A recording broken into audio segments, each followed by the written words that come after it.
Today's gym rant is brought to you by the 2 or 3 dudes that watched my last video about big guys in the gym. Thank you. I'm appreciative for everybody that watches my stuff. I know I'm probably never going to blow up, but I'm documenting this wisdom, so, you know, God willing, if somebody's ever in the mood and they decide to give me a watch,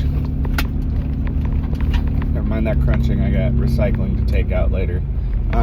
If they get in the mood to watch my stuff, you know, my 1% of wisdom hits one person, then that makes their gym sessions a little brighter, a little lighter, a little easier, whatever.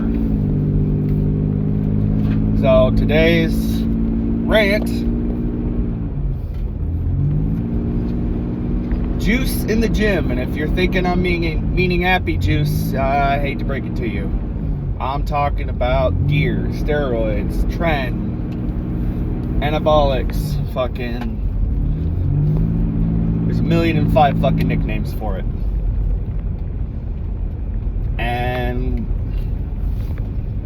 there's like 3 different ways to look at it. There's the prude way, which is like, oh, it's cheating, it's wrong, it's horrible, never do that, it's gross, it'll shrink your pee-pee, it'll fucking make you go crazy and kill your family, whatever. There's their way of looking at it, like, I'm already here, I'm already trying to get big, I'm already a little mentally unhinged, I might as well blast this shit until I'm an absolute roid monster who pisses with the force that could shoot through the bottom of a styrofoam cup. Oh, it's a baby deer. That's cool. Anyways, this is the third option, which is, I find the healthiest option, was just a polite indifference with acknowledgement of both sides of the spectrum. I have the polite indifference. I'm not on gear. I don't know if you can tell by my rippling physique, but my muscles aren't bulging out of my skin. I'm not so vascular that I look like I'm gonna explode. Like, I've been on a perpetual bulk for years, and well, I'm on a cut now, but anyways, believe it or not, this is what a natural strong person is supposed to look like. So, like, you see these dudes that are, like, bone skinny and fucking throwing weight around like they're 4 or 5 times their size. That's either 0.00001% genetics, absolute genetic fucking anomaly, freaking freak of nature strength, or it's the average guy popping some juice and doing it the right way. Now,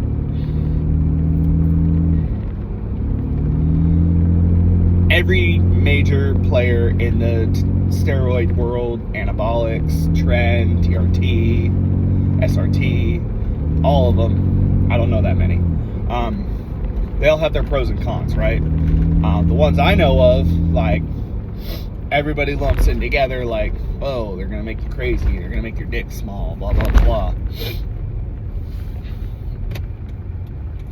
Those observations are made on,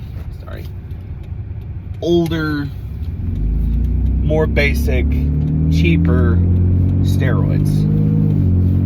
Yes, roid rage is a fucking thing, but what roid rage actually is your testosterone levels, both naturally produced testosterone and artificially produced testosterone, are so fucking peaked through your goddamn brain. That doubled with like a flicker of rage and like firing on fucking endorphins your brain doesn't even know how to comprehend, produces what is called roid rage, where you're just unapologetically nuts. And it might be in a good way, like you're happy slamming shit around, you're fucking hollering, you're hooting, you're cussing up a storm, but you know, nobody's really getting hurt. Then you got your like dangerous roid rage where you're like hucking 45-pound plates across the fucking gym like a frisbee, punching people in the face for no good reason, headbutting shit. Like,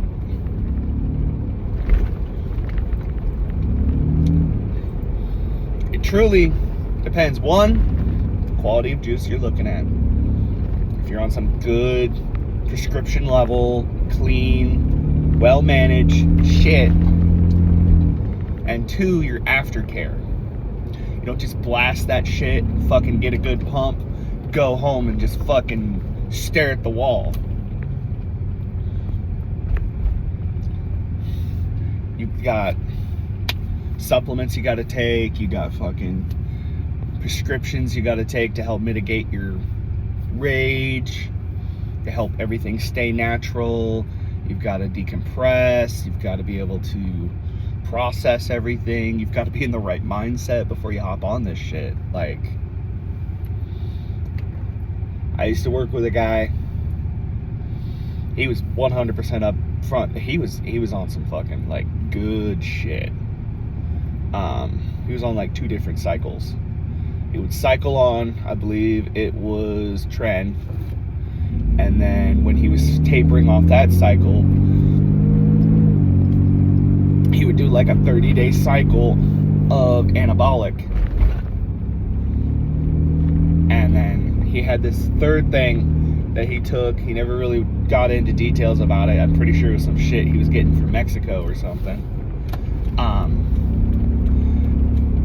He'd do like a half cycle, like a 2-week half cycle of that right at the very end of everything else. And it would bring him back to his baseline of grumpy, yes. High on testosterone, yes. Jacked out of his mind, yes.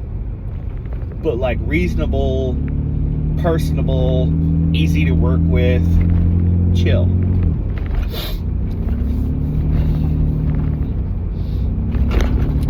And so like,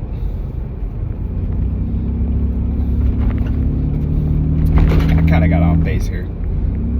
Steroids, like, you take them, it's not really cheating. It's your path has become different. Because where naturally building strength and muscle, your path is dealing with the fact you're going to look like a fucking bowling ball for the majority of the time. And the eating and the training and the self-care to make sure that even though you're packing on all these pounds, they're not going into an unhealthy way. When you're on steroids and all that other shit, fucking your path is the aftercare, the mitigating of, I heard a wee woo, the mitigating of the side effects, the maintaining you through it all.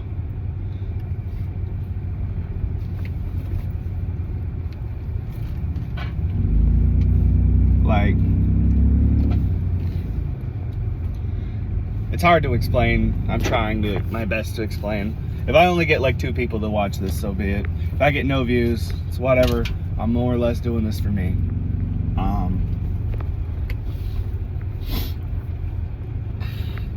If you do stick around and you do watch it, I'm sorry I'm kind of dry. I'm still trying to figure all this out. Follow my TikTok, Lefty Dip Fuck. It's way more funny, way more goofy, more entertainment, less knowledge. Follow me.